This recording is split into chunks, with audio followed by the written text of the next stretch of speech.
All right, welcome back to the channel, everybody. First of all, let me give a huge thanks to all of you guys who have been using the Jenson USA ambassador link that I plaster all over my video descriptions, my YouTube bio, my Instagram bio. I see that you guys have been going to Jenson using that link, and I really do appreciate it. I get a little bit of kickback whenever you do that, so it really helps me to continue to make awesome content like this. All right, so let's get into it. Today we're going to talk about jumping.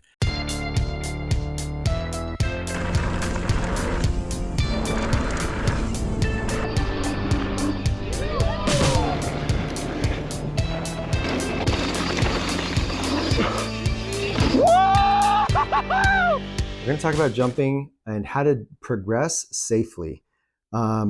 This is not a how-to video, so I will make one of those later, but this is just kind of a general overview on how to approach jump progression in a safe way so that you can have fun and not end up in the hospital. I'm currently in my 40s. I'm going to be 44 in January. Holy crap. And I'm hitting the biggest jumps I have ever hit, including when I was a kid on my BMX bike. And it's something that I never thought I would be able to do. When I started riding, some of the things that I'm doing now, I just said I'm never going to be able to do that. So how have I done it? I'm not saying that I've never crashed. I've had crashes, and crashes are going to happen. It's just part of riding mountain bikes, especially if you're going to be jumping. I've never broken a bone. I've not gone to the hospital with serious injuries since I've started riding. And I'm hitting 20 to 30, maybe even a little bit more size gaps now.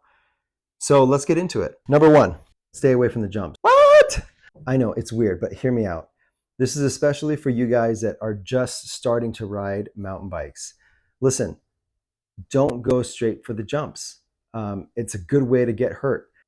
Get comfortable on your bike. Get comfortable with the basics. Learn how to take corners. Learn how to go fast, how to brake, how to balance on your bike. All of those things are going to pay you big dividends later on if you just focus on that stuff first. It took me 2 years before I ever started even trying to jump. Now, I'm not saying that you have to wait that long, but be patient. Wait until you feel very comfortable on your bike before you go and hit the jumps. Okay, some people, I just rode with Alex, who I met for the first time a couple weeks ago, and he's been riding for 6 months and is already hitting jumps, and he's doing great. So everybody's a little bit different, but just keep that in mind. Number two, if you're at the point where you feel comfortable on your bike and you think you're ready to start jumping, start small. Okay, focus on tabletops, focus on small drops, forget the gaps for now. Just learn how to be comfortable being in the air with your bike, going off of a lip, being in the air, landing on the ground, landing on flat ground, landing on landings. Tabletops are much more forgiving because there's no gap there, right? So you don't have to worry about clearing it, but it will help you to get comfortable going off of a lip, feeling different kinds of transitions, being in the air, and then landing successfully. Focus on small jumps in your local area. If you don't have some, hey, consider building some. It's not that hard. There's a ton of footage and videos online that will teach you how to build a jump, and you can just make your own jump that suits your size. Maybe your local trails doesn't really have anything that's beginner friendly. That's okay. Just go out, find an empty lot, grab a shovel, and build your own jump. But trust me, rushing to try to hit the bigger stuff right away is not necessary. Slow, steady progression is much better, and you're going to avoid getting seriously hurt. Number three, repetition builds comfort and confidence. Okay, the key here, guys, is practice, practice, practice. The more you hit a jump, the more comfortable it's going to feel, the more natural it's going to feel. You want to find a jump that you're comfortable with, and you want to just hit it over and over and over to the point where you're not really thinking about the mechanics of jumping anymore.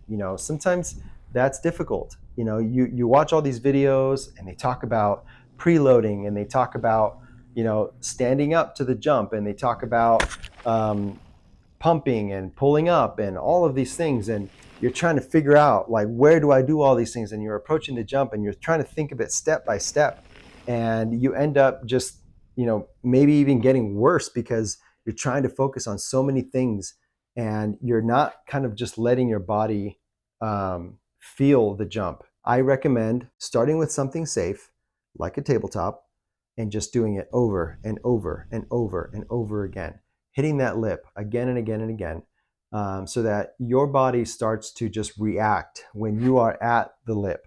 And all of this stuff that people talk about, which is good stuff, but you're going to find that as you do it, your body is just going to figure it out. Okay, you do want to think about it, obviously, at the beginning, but you want to get to the point where you're doing it so much and you've thought about it so much that it's going to become second nature. Okay, and I would suggest maybe working on one thing at a time. If you're going to be working on preloading, just think about and focus on preloading. If you're going to work on pulling up, just practice that and focus on that alone. Over time, these things are going to come natural to you. Number 4, this one is a big one. When you start moving up to bigger jumps, it is okay to walk away from something if you're not feeling comfortable. Now, every time you're going to hit something new for the first time, there's going to be a little bit of fear and a little bit of nerves, and that's okay, but you got to learn to listen to your body, listen to your gut also. There's a difference between just being nervous because it's something new and different and just not being ready to hit something.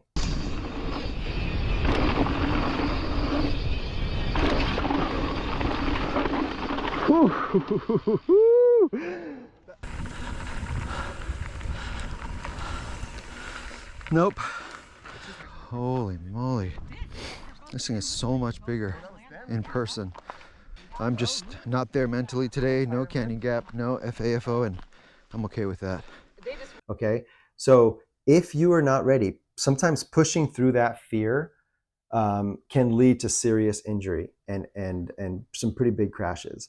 I hope that you are not riding with the kind of people that are giving you kind of the bad kind of peer pressure. It's always good to have, you know, guys that you ride with that encourage you and that support you, but it's got to be in a healthy way. And you know what I'm talking about. Bad kind of pressure is not good. So find somebody that wants to progress along with you and wants to do it safely.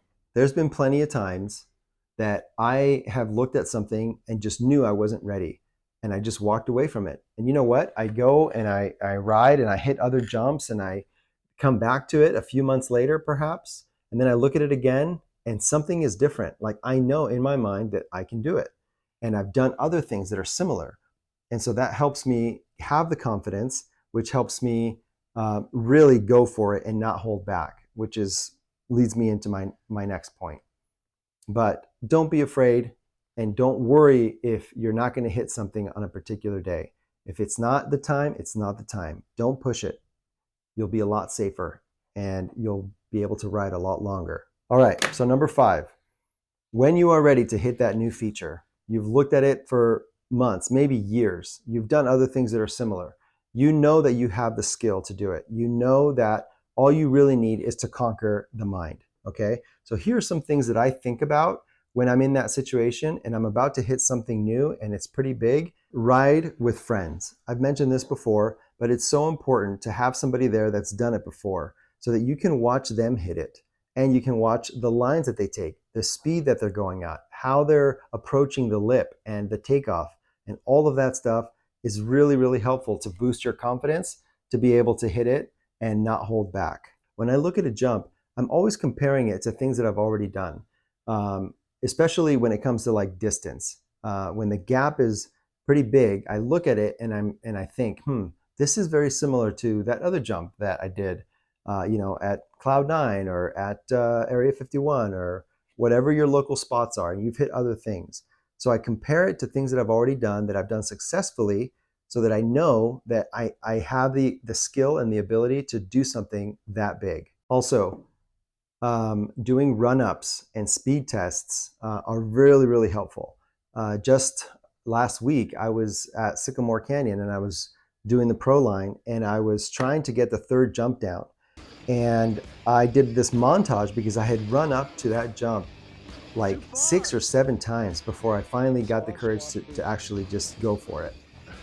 But each time I did it, I got more and more comfortable with the approach, with the speed that I needed, and just the overall feeling of the gap itself, and how much speed I needed to clear it.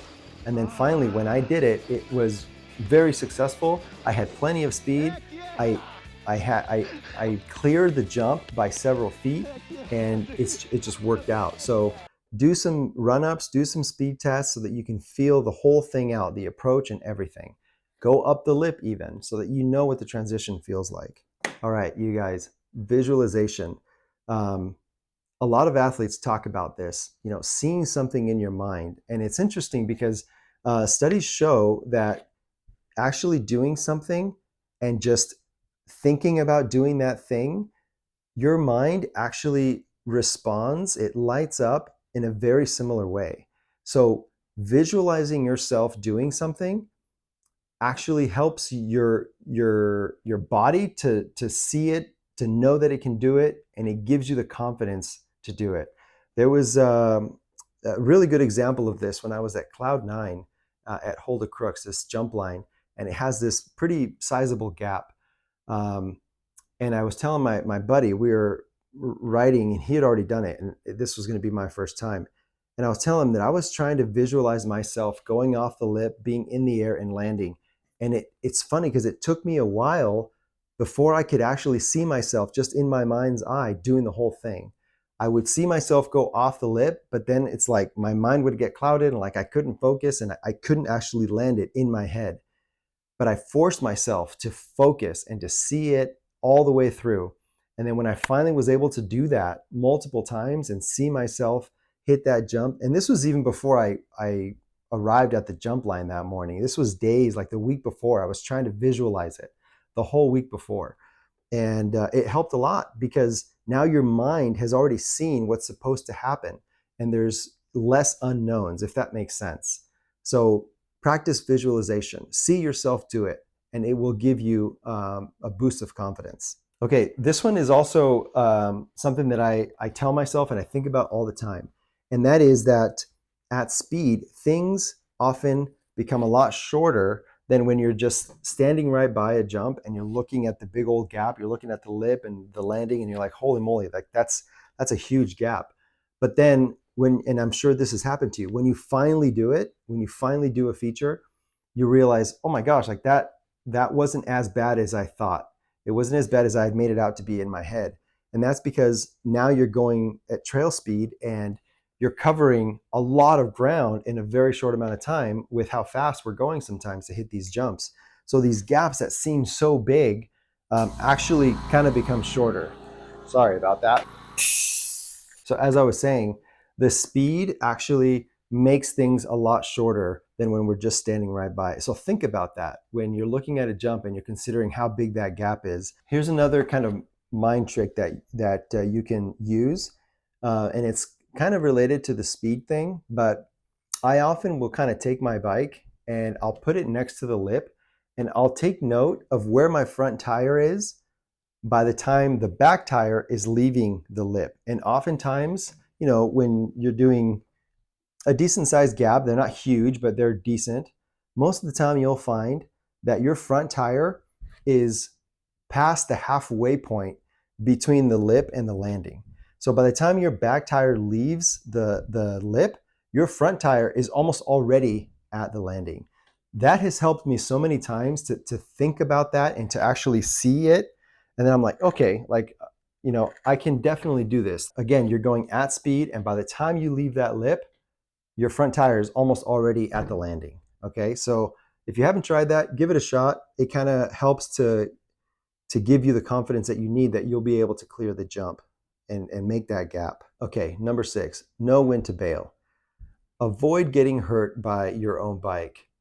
Sometimes when we crash and it's a bad crash, some of the worst injuries that we get are from our bike itself, because we become this tangled mess with all of that metal and pedals that have those spikes on them and handlebars and other things that are going to mess us up.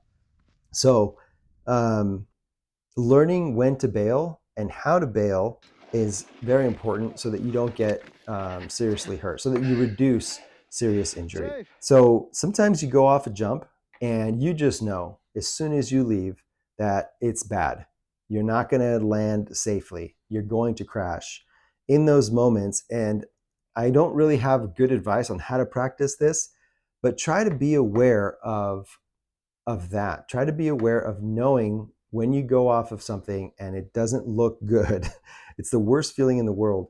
But if you can learn to separate yourself from the bike and let the bike land somewhere else and you land on your feet and roll or whatever it is, but so long as you're not tangled up with your bike, it's going to save you a lot of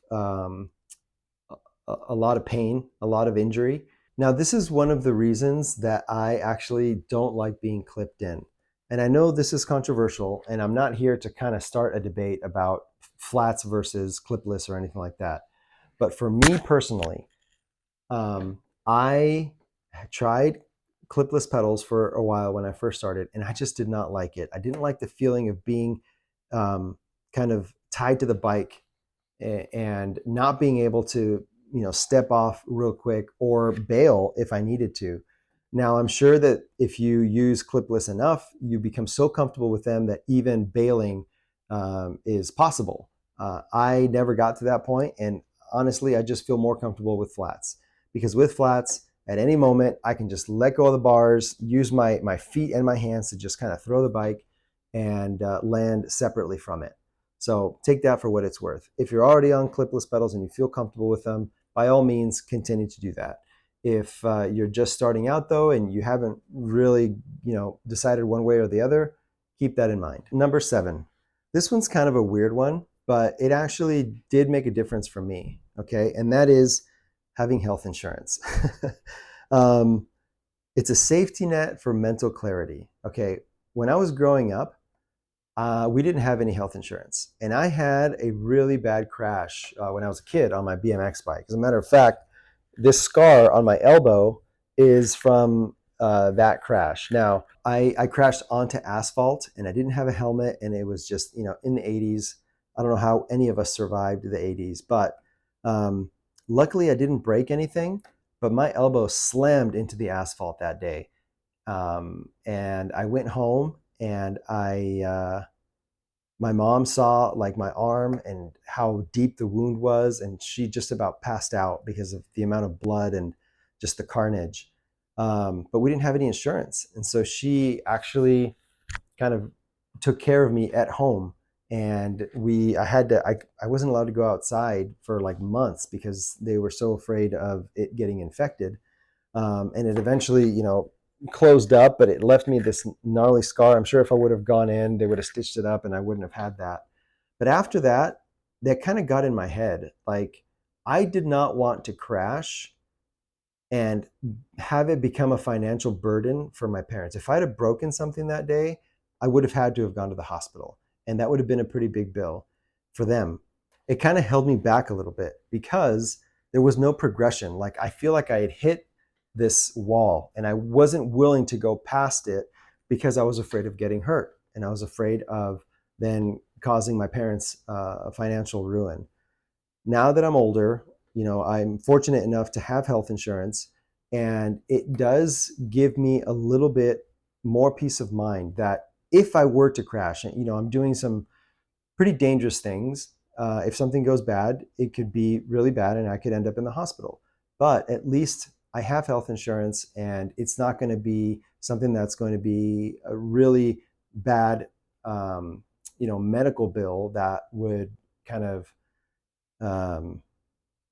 really affect like our finances.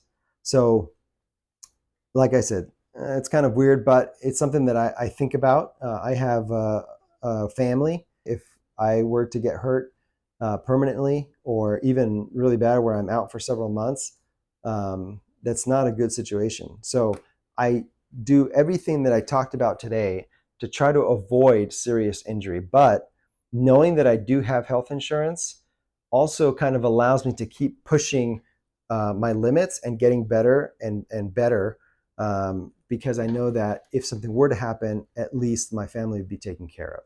So take that for what it's worth. So just to recap, I want to summarize real quick the big takeaways.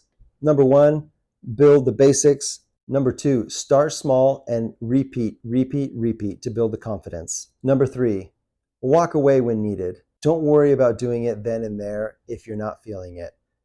Better to do it another day and conquer it than to crash hard and end up in the hospital. Number four, when you're ready, you need to fully commit. You cannot hold back. That's a recipe for disaster. So think about those things that I talked about to give you confidence on that day so that you do a full send and you don't end up braking or not having enough speed because you're holding back. Number five, learn how to bail and separate yourself from the bike if you know it's going to be a hard landing and a crash. And lastly, consider the importance of having health insurance. So I'd like to hear from you guys. Let me know down below what your progression journey has been like.